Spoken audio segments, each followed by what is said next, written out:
The biggest one is, Alisson is out for 6 weeks now, which means Yeah, just uh, got an update. our Liverpool's backup keeper that they signed this summer is 4.3. I don't know how to pronounce his name. Do you know how to? Who? Liverpool's backup keeper, number two. Oh, Oh, you you can can just just call call him him Giorgio. Giorgio. His His first first name. name. Giorgio. Okay. Giorgio is Yeah, 4.3 and he's yeah. obviously nailed now for at least 6 weeks. So if you wanna take, we'll talk about wildcard drafts and strategies, but he's on the mix now. Ekitike was subbed off injured. Yeah. We don't know yet if it's a short-term or long-term injury, but it seems like a short-term injury. Marmoush, Turkey, 8 Nouri still out. Palmer, Chalobah, Tosin still out. Dewsbury-Hall Chalobah is actually suspended, Suspended, and and similarly similarly Dewsbury Hall Dewsbury-Hall also also suspended suspended yeah, because he picked because up he five picked up yellows five in six yellows in games. 6 games. This is This is insane. insane. yeah. Apart from that, Aina Solanke, Ronaldo from Yeah, Sunderland Sunderland. still Sunderland. out Yep, as yep. well. All right, SN. Fixture ticker. This is the Lego Mane fixture chart, which takes into account the midweek games and the international break. So we just passed this midweek, and now we are in game week 7. Right after game week 7, we have an international break in which players will be out for approximately 2 weeks. Coming back in game week 8, and hence game week 8 becomes a viable wild card window as you will get a Yep, lot more data of like 3 more weeks of data to take into account for. You'll get injury news from international breaks, and you'll have players recovering such as Palmer, etc. might be back by then. So game week 8 seems like a good wildcard window, and after that, but one thing I think SN we all should look out for is that for the next like month, every top team plays 2 games a week basically.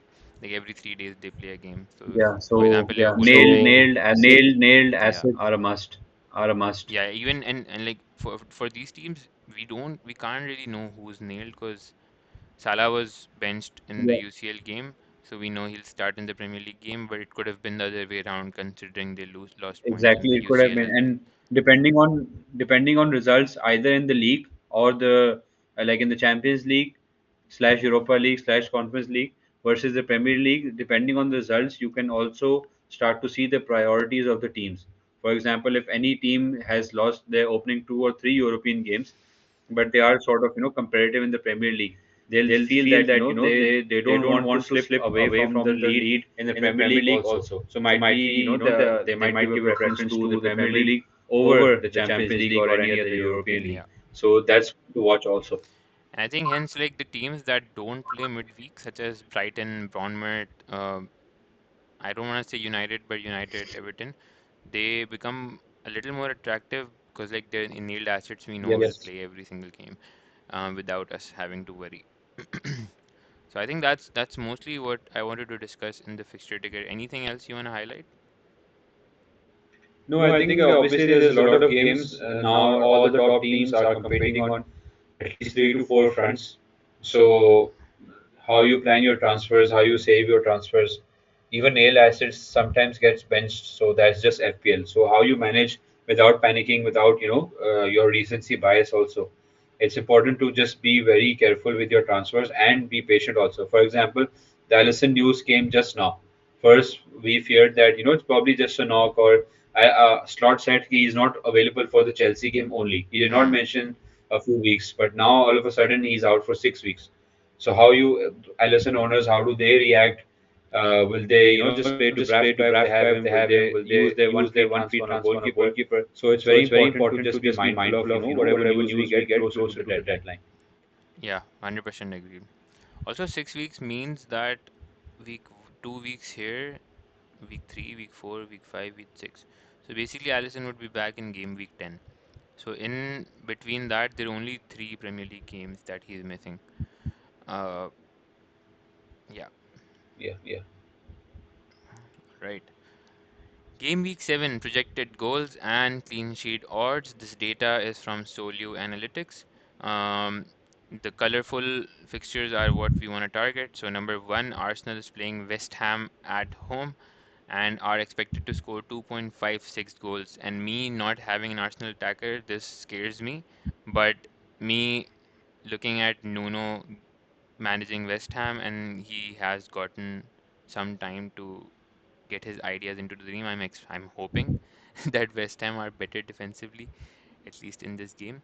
But 8% clean sheet odds are maybe one of the lowest I've seen. So definitely this Yeah. is one of the fixtures to target.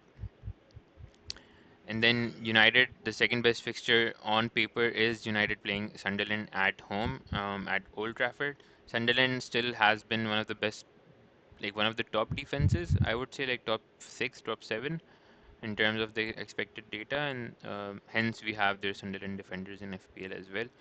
But United expected to also keep a clean sheet like 39% and score about 2 goals. Hence your Bruno and Mbumo. It feels weird to say it, but they still are.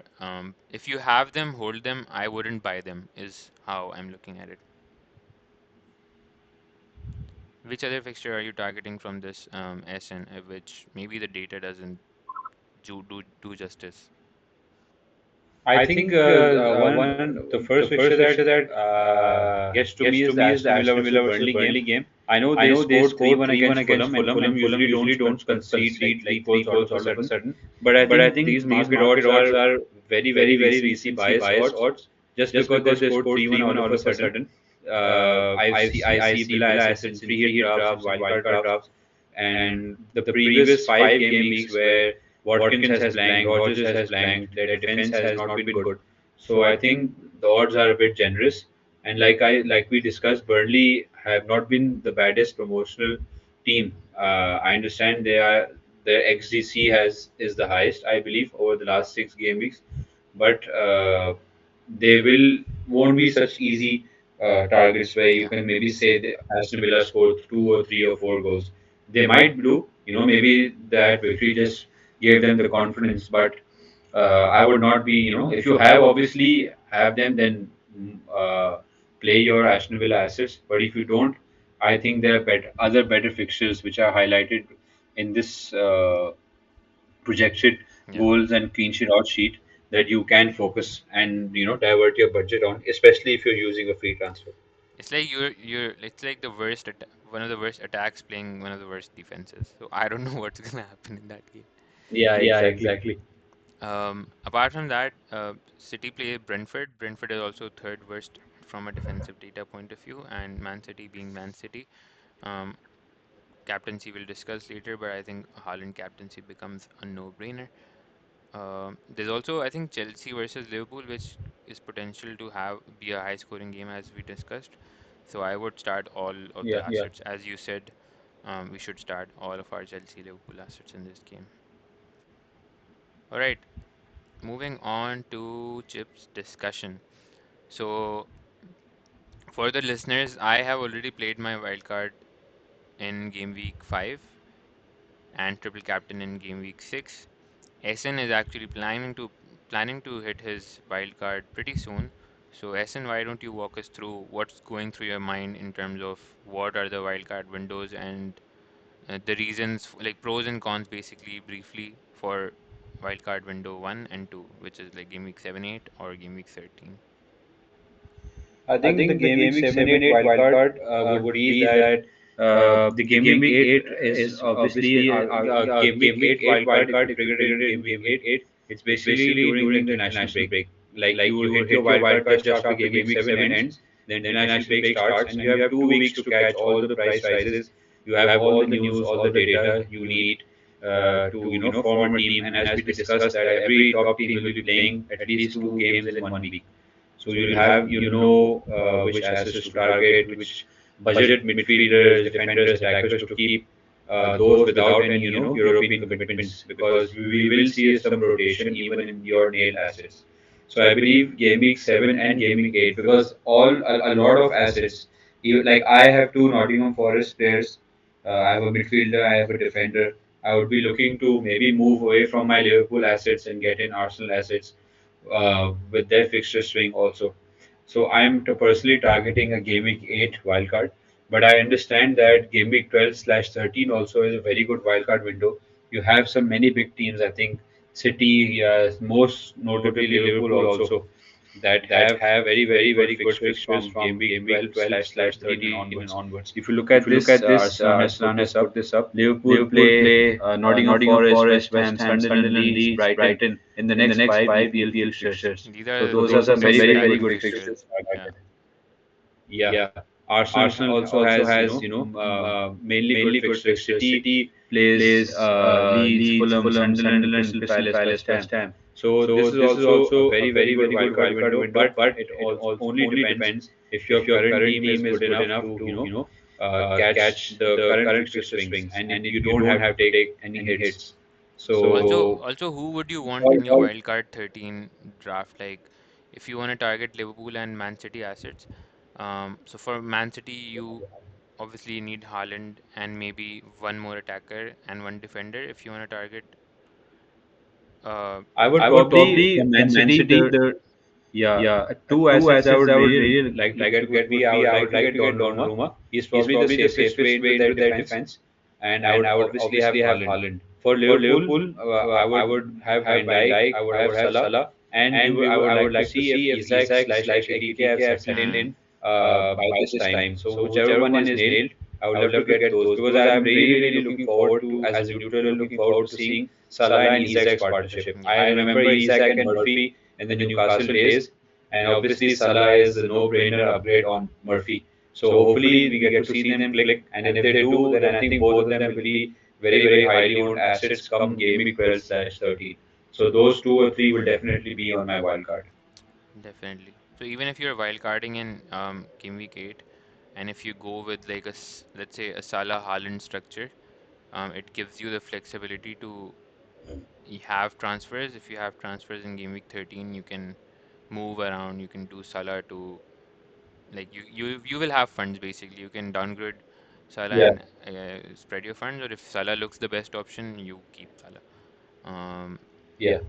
Fair enough. Okay, what else? I think that's pretty much it because obviously your team structure and team value. A lot of people I saw they use their wildcard in Game Week 6 because they had assets that were going to fall in value, and they did not have assets that were uh, expected to rise in value. So it's not just looking at one player going down or up. It's actually a collection of 4 or 5, maybe 6 players that would maybe decrease your team value by like zero point 0.5, zero point 0.6, zero point 0.7.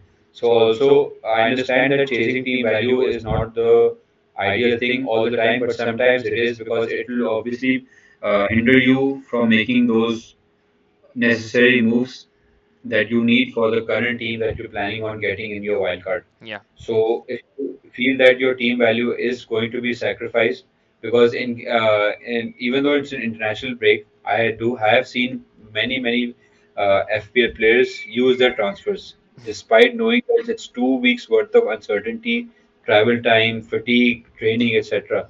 And because of those changes, we see that there are necessary price rises and price falls.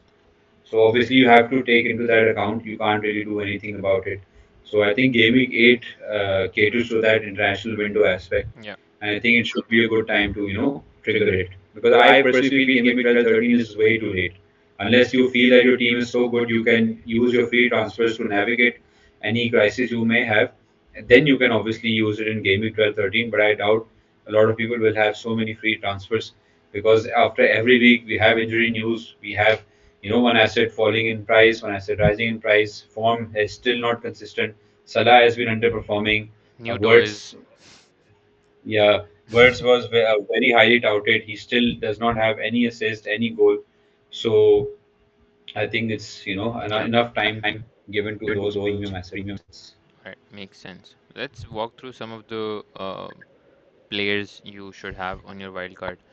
So in terms of goalkeepers, and I think we should add Donnarumma as well as the second Liverpool keeper here. Um, Yeah. Yes. so yeah, I think the must-have, I think for all teams remains Dubravka, but after that, you pick your goalkeeper based on which defense you think will keep the most clean sheets. Because our defenders already are getting def cons regardless of clean sheets, but yeah, so the keeper you can only get points if for saves or clean sheets, so pick your choice, which defense looks most solid to you. I personally have Raya, but Pope also is a good shout as Newcastle's defense looks to be number one in terms of expected data, as well as the defenders are pretty rotatable. Pope remains to be nailed. And then Vicario, considering Spurs is solid, and then you can add your Liverpool defender, Liverpool keeper as well if you like. Who's your number one keeper pick, SN, for Game Week 8 wildcard? For Gameweek 8, obviously, I think Raya would be a very good pick, knowing that Arsenal are a very good team. I know he won't get many save points just because of the fact that their defense is so strong that they don't really allow their opponents to settle into the game and take shots. So a double up of Raya. I remember last season a double, triple up of Arsenal's defense was a very unique strategy, like six minimum 18 points. And we saw that Raya used to get a lot of bonus. Gabriel used to get bonus, and even Saliba used to get bonus points. So a double up of Raya, Gabriel slash Timber was also not a bad idea. Yeah. All right, moving on to the defenders. This is a long list of defenders, as Yeah. defenders have become extremely important. Late riser in from the FPL Wire was sharing some really amazing data yesterday on their pod, and the conclusion, if I were to summarize, basically was that the points scored by defenders in terms of percentages have gone up from, like, I think less than 10% or something to 48%. I might be messing up with the numbers, but the idea was that the point contributions of defenders has increased by 300% or something. Hence, your defenders, like, you pick very different kind of defenders, and the returns are coming from DEFCON plus set pieces.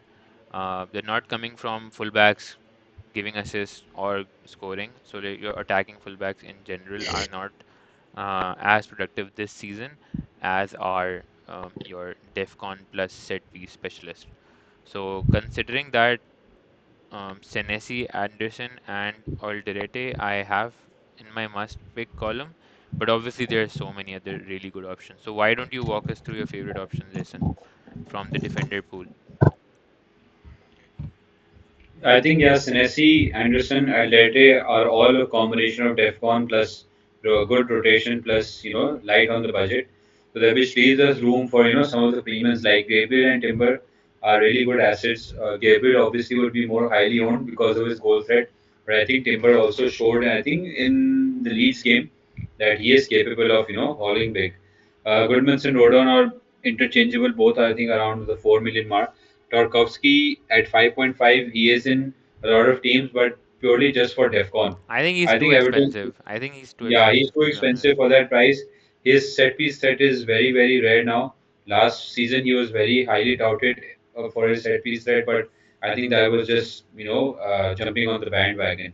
Hmm. O'Reilly, I put in here because I think with the fact that Aid Nouri is out, Guardiola has that left centre back spot nailed, and O'Reilly is a very good cheap option. I think last season he was listed as a midfielder, but this time he's a defender. He's So he's officially a a good, midfielder as well, but considering it's yeah. Guardiola and there's no left back, I think he started the So yeah. last 5 games for City, which says a lot. Just just like Nunez is playing as a right back, even though he's obviously a midfielder also. We've seen him in his time at Wolves. Mukiele is also very good. Budget pick along with Esteve. Richards is the cheaper option into Palace defense. Munoz is expensive. Uh, Gehi also is rising in price just because of the fact that he has been scoring slash assisting, but that won't happen on and off. That won't happen as regularly as it has been. Anderson we mentioned before. Juve is a very important pick because of the fact that Nuno is now at West Ham. We've seen how Nuno operates his fullbacks. We saw it at Forest with Williams, with Aina, and Juve. I think he does have 4 assists right now, and I he's think he has only the going to get most better assists in the game, something like that. for a defender, maybe. Yeah. The Yes. I So saw his game. His crosses are insane. yeah, They're he's amazing very to good look. crosses. He might get that odd DEFCON also. So I think he's around 4.4 million. I remember at the start of FPL, him and Wan Basaka were in so many drafts, Everyone's but draft. obviously we did not think that West Ham would be so poor. And Okay. lastly, Van Dijk and Dunk, both are center backs for their team. Van Dijk obviously plays for a much better team, but Brighton's fixtures are doing well. Dunk is the captain. He plays very regularly, and he has that odd set piece threat also. So he is a good. I'm not sure how expensive he is, but I think he should be 4.5 million because he has been for the last few seasons around that 4.5 mark. So yeah, I think a lot of players to choose from, and not necessarily all expensive players. Yeah. We've seen the likes of you can have one premium, and you can have other 4.5 million options, which you can play almost every week just because of the fact that they have the possibility of accumulating DEFCON points. And I think you only need one premium, and which should be Gabriel or someone from Arsenal. Yeah, I don't Gabriel personally right now don't think maybe Van Dijk on around the game week 12 mark. Yeah. I don't think Van Dijk is a pick. To be very honest, considering Mm. they do concede and defensively Liverpool aren't as good as Arsenal. But obviously you can go there. It's just not my personal pick this season. Let's go. Let's move forward. Midfield spots. Again, lots of options. I don't think we need to go through the whole list, Essen. Yeah. Um, depends on your team structure. If you're going on a Salah draft, Salah plus Haaland draft or no Salah draft will change your midfield considerably. I think without any doubt, a few important shots would be Reinders, Semenyo, considering Semenyo still taking set pieces and penalties. Uh, the Palmer might be back. Salah is again back in the mix. Foden's starting all games. I wouldn't spend too much time here right now, and we will do an in-depth wildcard video before and during the international break as well. Yeah. So yeah, and from the strikers, I think Haaland and João Pedro are must-haves. Considering we discussed how João Pedro has been rested, Palmer would be back soon as well. Um, so, and Chelsea are one of the best attacks. We saw the expected data initially in this video. So Haaland and João Pedro, I think, are nailed. If you obviously want Arsenal attacker, Gyökeres is one of the shouts. Although I personally don't, I don't love Gyökeres for some reason. What do you think about Gyökeres?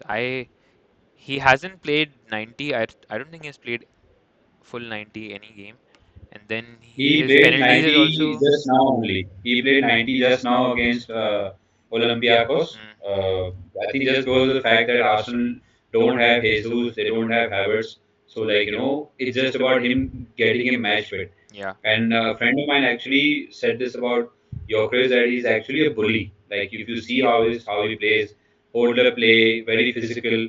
So those teams that are really maybe they allow the other team to uh, attack and invite pressure, maybe he's good against those teams. yeah, So we'll see against now in Arsenal's fixture run, which is very good right now. We'll see how he performs because agreed. obviously UCL is a different stage, Premier League is a different stage. So he's one to watch, of course. He is in a lot of wildcard drafts. A lot of people will be getting him in also. Yeah. Moving on from previous strikers. So I understand why you're hesitant. I am also. It's not like Like minutes, and when then his penalty share is not 100%. It's not 100 zeros to Gyökeres and Saka. It could be like shared. And yeah. so, anyways, he's like people who want him already have him.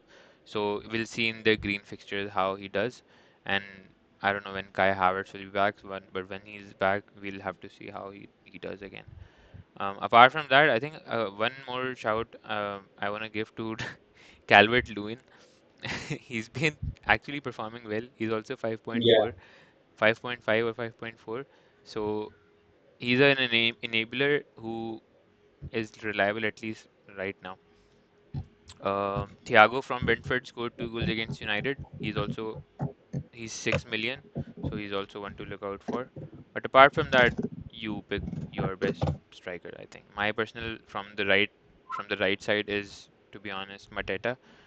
Scala's numbers look good. Sar is back. Mateta's last season, we've seen how he does. Mateta should be back on the scoring sheet pretty soon. They bullied Liverpool. He should have had 3 goals maybe. Yeah, that game was just chance after chance after chance. Alisson had three very, very big saves that could Yeah. have easily been, And that goals. was So Alisson's that, game. Like that 2-1 yeah, would have been 5-1 if Alisson wasn't there and someone else was. easily, easily. All right. Um, okay, free hit 7 draft and the slide is not updated. So SN, why don't you talk us through your free hit 7 draft? Okay, so basically, if I had to choose between two keepers, I would go either for Raya or Pope. Two of the best defenses so far. We've seen in the data, Arslan, you posted in our retro section that they are very good. Arsenal is 51% chance of a clean sheet. Newcastle have a 36% chance of a clean sheet. So if you were free hitting, depending on your team structure, I think um, you could go with Pope, given the fact that Arsenal are expected to score at least 2 to 3 goals. You can maybe double up on their attackers, which I will discuss why later on. But you have to start with Raya slash Pope should be your goalkeepers. Similarly, in defense, you Gabriel slash Timber or are very good options. Gabriel obviously will be highly owned, but Timber is a very good shout at right back also. On free You hit, I can would go go with Timber. On free hit, I yeah, would go just Timber. because of you want to do the whole reason of a free hit is you want to do something different. Like at least a few picks that are different to those who would have already wild carded or getting a free transfer, using your free transfer to get in a player such as Gabriel. You can go different with Timber, and Timber is of course not a bad shout at all. We've He's in seen a how high explosive he upside can pick. be. Yeah. High upside pick, exactly. Along with that, I think maybe depending who you pick as your goalkeeper, you can get a Newcastle defender also. We've seen Trippier be very attacking. He can get those crosses in. Voltamata is very good in the air. Maybe you get that odd assist, so you can go for a Newcastle defender. I would include maybe an Aston Villa defender also, but maybe for your bench, not for your starting 11 So you're starting because three defenders? Is it like 3-5-2 or 3-4-3? I think I would go with three at the back. So it would be Gabriel, it would be Van de Ven, and you can get either a Newcastle defender or you can have Senesi or from Bournemouth Mm-hmm. because Fulham will be without Jimenez and Muniz both. I think both of them are rumored to be out for this game week due to different injuries. So Senesi, uh, Gabriel, and either Van de Ven or Newcastle defender. Got So it. that's three at the back. Then you have Saka for sure because he only played around 30 minutes. Eze will be a fun pick on free hit. So for example, if you go Nick Pope, you can have Gabriel, Eze, and Saka, your triple Arsenal. Eze looks so good. Eze looks so Yeah, good. Eze looks so good. So sharp. Yeah, he looks very good and he seems to be settling in also. So you have Saka, you have Eze. You can get Doku also as a fun pick. He seems to be connecting very well with Haaland also. And Brentford aren't really good defensively. Yeah. So He also Doku played can be. like 60 minutes, 60, 70 minutes yesterday, which means he probably should start the next He game. should start because I don't see Pep rotating a lot. Like you mentioned, Foden has been starting regularly. Reinders has been starting. Doku has been starting. So you see him experimenting less with his front four or five. And Pep has been praising Doku a lot, which means he can be benched, but I don't think he will be. Yeah. So that is a fun pick. Also, obviously Semenyo at home on penalties, on set pieces, one of the I think he's the most informed player. So I think that's four picks, and maybe one more can be A cheap I midfielder. think a cheap midfielder, or you can get Mbomo slash Cunha slash Bruno. Oh, yeah. Yeah, because That's also like the second best fixture yeah, according to the league. Mbomo I think has been very solid. He's been unlucky not to return in the games. He is a very big factor in how in as to why United have such a high XG. So I think out of the three, Bruno's form just because he plays a little deeper, his confidence, his penalty issues, I think Mbumo is a much better pick. So that's my midfield. You know So we that have two up top. the Twitter account Intikala who's been leaking a lot of Yes, solid very picks, famous now. very famous now. They leaked that the board of Manchester United have asked Amorim to play 4-3-3. So And Amram was very shocked. yeah, so if that happens, Bruno maybe plays at number 10, and then Yeah, maybe that would be insane. or maybe That would Bruno be very. loses his penalties after he's missed the last one. But to be fair, Konya and Mbuma also missed their penalties in the cup, so we never know. Yeah, yeah. So that's that, and obviously that remains. I have personally my front two would be Haaland, obviously no doubt, and I am very bullish on Voltemada. He's actually my Eagles eye pick also. He's looked very good. His only competition is Osula, so I don't see Osula being a threat to his place as Vista is still out. Yeah. So 3-5-2 with Haaland and Voltemada up top. Other notable shouts are obviously Isak against Chelsea is a very good shout. Gyökeres, depending if you only go with one Arsenal midfield, uh, and Watkins, I've seen him in some free hit drafts. He's a very fun but a very risky pick also. But yeah, I Yeah, think I think this it's will like be much. Voltemata versus Watkins, whatever you prefer. Yeah, for the second spot, depending on your structure, Yeah, yes. depending on the budget and the structure. Agreed. All right, I Yeah, think so that's a that's very the players we discussed, I don't have many of them. So I see why free hit 7 is a popular choice. yes. All right. Moving on to our captaincy discussion. Captaincy is on the right, you see Solio Analytics market odds, which have Saka as number one in terms of predicted points, but very similar expected points to Haaland, which is 6.4, 6.38. And even Bruno Yeah. is not that far. So markets still predict Bruno to be in one of the top scorers.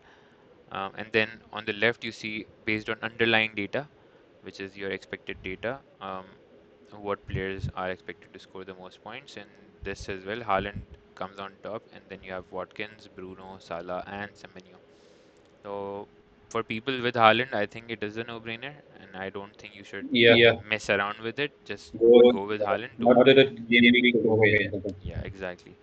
Not and Haaland's ownership has skyrocketed. So if he scores, which he probably will, as he has been, you're gonna get a big red. And Saka again, Saka is a pick, but with penalty share a doubt and his 90 minutes a doubt, you never know. And I wouldn't go there personally, even if you have him.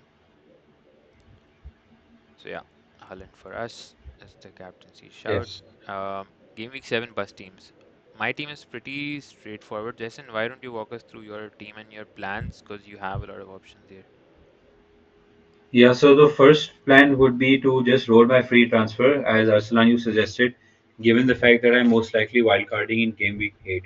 So I'll have two free transfers by the time I reach game week 8 and wildcard. And I think in game week 9, I'll have around three free transfers if I'm not wrong. So I can do that. Or I can do Semenyo to Morgan Gibbs White to Semenyo slash Mbomo. At the time of recording, Forest are playing the European Europa game. So I'll have to see how that pans out because they're playing on Thursday night and then they play Newcastle on Sunday. And Newcastle have had an extra day's rest. So, that's one to watch Mm, also.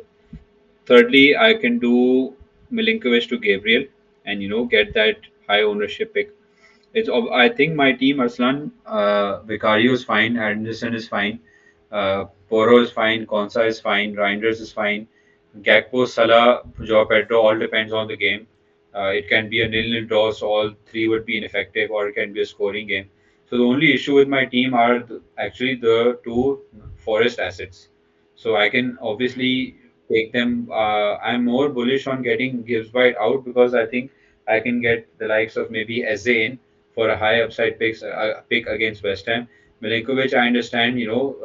I don't think Forest will keep a clean sheet, but just the fact that maybe he scores that odd-headed goal or gets the DEFCON points, so I'm more likely to keep him. So I might just move out Gibbs White for either Semenyo and Bomo or if someone else if my because I have a budget issue also. I think I can only go around 8.4, 8.5. I think So yeah, I'll both probably these be at that. both these options are good to have. Like good, very good options. In fact, like maybe you should make one of the transfers. But again, if you're wildcarding, I don't know if it'll be worth it. But if I were if you can do Gibbs White to Eze or Milinkovic to, I would personally do Timber. I think these are Yeah, upside picks. You can make your like I assume that one transfer equals 4 points. So if you think that you can make up for those 4 points, I think these are upside picks because you might also get a price rise for one of these players till your wild card. Yeah. Yeah, and obviously Haaland, we both have captain, so yeah, it's pretty easy. Um, yeah, my bench is full of red people again. Red Yeah, flags. yeah, right, yeah. But should be fine for this week. Yep, two free transfers. Captain Haaland. Next week post international week I'll have three free transfers. So sort of like a mini wildcard. If something goes wrong, I can fix that.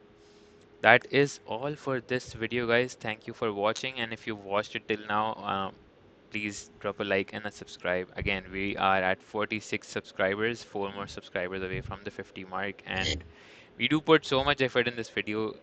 It literally takes like 30-40 minutes just setting up some of the technical setup to record this video, and it's like all past midnight for SN as well. So a like wouldn't hurt you, and it would go a long way for us. So thank you for watching, and see you in the next video. Okay, guys, thank you.